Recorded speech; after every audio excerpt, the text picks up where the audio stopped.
사랑하는 할랜드 교회 성도 여러분, 안녕하십니까? 박현수 목사입니다. 오늘 화요일인데 왜 방송을 하지? 이렇게 생각하셨는지 모르겠습니다. 아니면 언제 방송을 하는지조차 모르고 계시는 분도 계시겠죠. 원래 제가 수요일과 금요일 이렇게 일주일에 2번 온라인 만남 방송을 했었습니다. 그런데 이번 주 금요일은 설날이고 또 목요일 밤에 송구영신 예배를 드릴 것이기 때문에 이번 주에는 시간을 조금 앞당겨서 화요일인 오늘 대신 방송을 하게 되었습니다. 이번 주는 2020년의 마지막 주이고 금요일부터는 2021년 새해가 시작이 됩니다. 하지만 여전히 코로나 바이러스의 두려움에서 완전히 벗어날 희망은 보이지 않고 있습니다. 새해에는 조금 좋아지지 않을까 하는 기대를 해보지만 크리스마스와 연말 연시에 여행객들이 늘어나고 또한 각종 모임들이 있을 것으로 보기 때문에 1월 중순에서 말경에는 확진자의 수가 또다시 급증할 것으로들 예상하고 있습니다.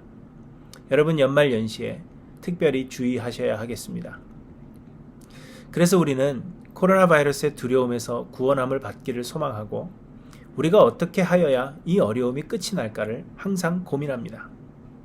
쓸데없이 돌아다니지 않고 사회적 거리두기를 실천하면서 방역에 최선을 다하는 것은 물론이요, 사람들은 신앙생활을 열심히 하면 하나님의 마음에 감동을 주어서 코로나 상황 종식에 도움이 되지 않을까 이런 생각을 하는 것입니다. 하지만 여러 번 말씀을 드린 대로 세상의 모든 것이 하나님의 주권 아래에 있습니다. 우리가 노력한다고 해서 하나님의 계획을 바꿀 수 있는 것이 아니며 하나님께서 정하신 때에 하나님께서 뜻하신 바대로 이루어질 것입니다. 우리의 행함이나 노력이 하나님의 계획하신 바에 영향을 미치는 것이 아닙니다. 우리는 거기에 소망을 두는 것이 아닙니다. 예수님의 제자들과 사도들이 사역하던 초대교회의 성도들도 믿음 때문에 박해를 받았는데요. 지금의 우리들과는 비교도 할 수 없는 고통 속에 있었습니다.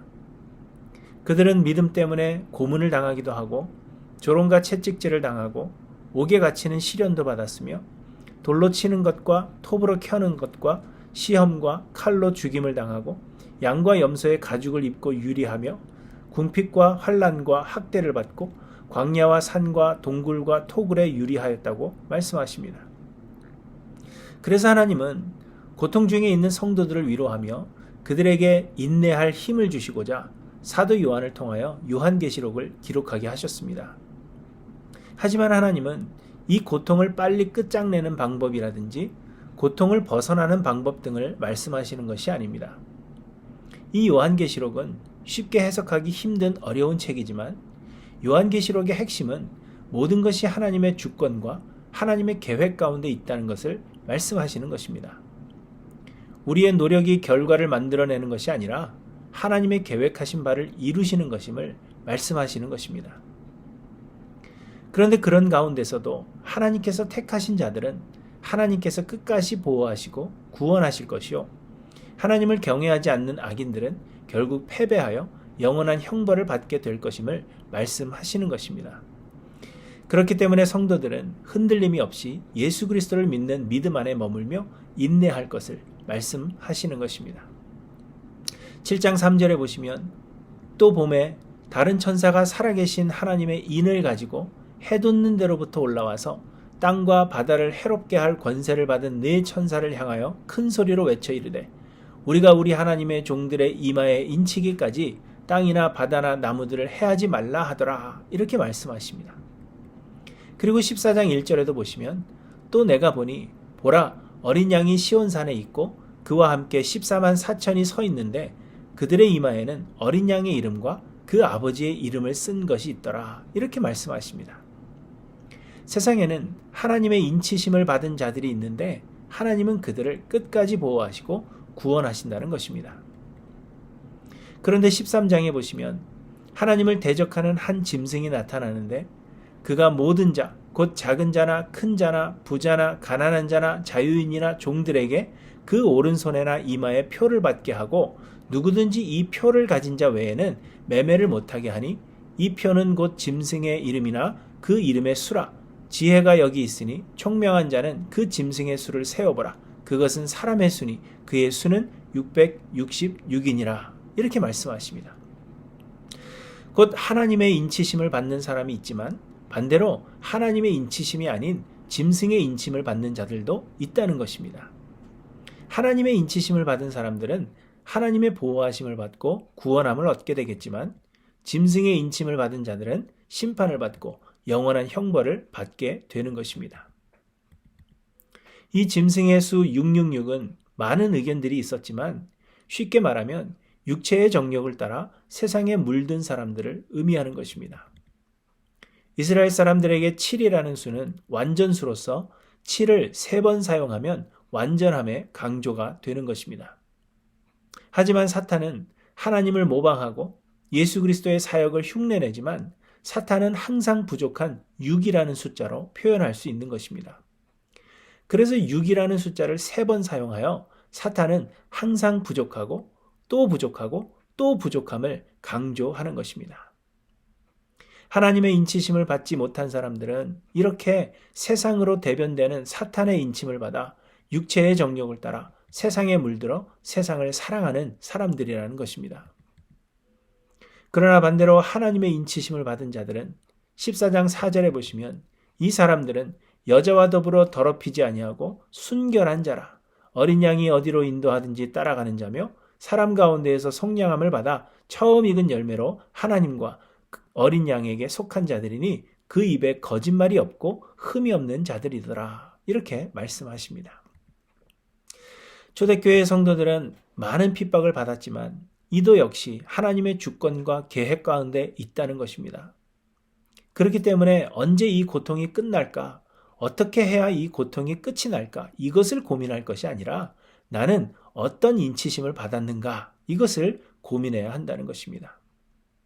그리고 어린 양의 이름과 아버지의 이름으로 인치시는 하나님의 은혜를 간구해야 한다는 것입니다. 마찬가지로 코로나 상황도 하나님의 주권과 계획하심 가운데 있습니다. 우리는 이 환경을 변화시킬 수 없습니다. 확실한 것은 하나님께서 구원하실 자가 있고 구원하지 않으실 자가 있다는 것입니다. 짐승의 수로 인친 자가 있고 하나님의 인치심을 받은 자가 있다는 것입니다. 중요한 것은 우리가 무엇을 해야 하고 언제 이 상황이 종료될 것인가가 아니라 우리가 어떤 인치심을 받았는지에 관심을 기울여야 한다는 것입니다. 사랑하는 성도 여러분, 여러분은 어떤 인침을 받으셨습니까? 한 해를 마무리하고 새로운 한 해를 맞이하는 이 시점에 이것을 고민하시는 저 여러분들이 되시기를 바랍니다. 그리고 모든 것의 주관자 되시는 하나님 앞에 겸손히 무릎을 꿇고 하나님의 은혜를 구하시기를 간절히 소망합니다. 새해를 맞이하면서 코로나 종식도 중요하지만 이것이 우리의 관심이 아니라 하나님의 인치심을 받는 것이 우리의 유일한 관심이 되고 겸손히 하나님의 은혜를 구함으로 하나님께서 인치시는 성도님들이 모두 되시기를 간절히 소망합니다. 12월 31일 목요일 오후 11시 온라인으로 송구영신 예배를 드립니다. 세상에 젖어서 육체의 쾌락 속에서 한 해를 맞이하지 마시고 예배하며 새해를 맞이하시기를 간절히 소망합니다. 나의 만족과 유익을 위해 가지려 했던 세상 일들 이제 모두 다 해로 여기고 주님을 위해 다 버리네.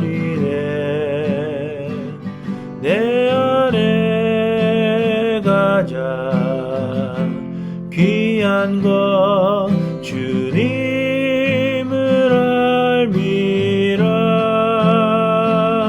모든 것 되시며 의와 기쁨 되신 주 사랑합니다.